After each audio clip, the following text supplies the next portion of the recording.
The roof hatch is designed for the mobile crane and operator to drop down through the ceiling. Semi-trucks back in with the new cranes while Hoosier Crane unloads the new girders and hoists into position on the floor with the forklift.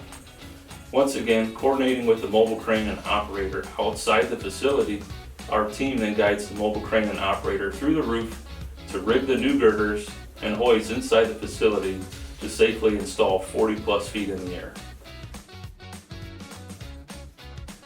Hoosier Crane has provided two brand new 67.5 ton top running double girder bridge cranes at 75-foot span with Magnatech tandem wireless radio controls. The Hoosier Crane team exceeded all expectations and performed this installation flawlessly as well.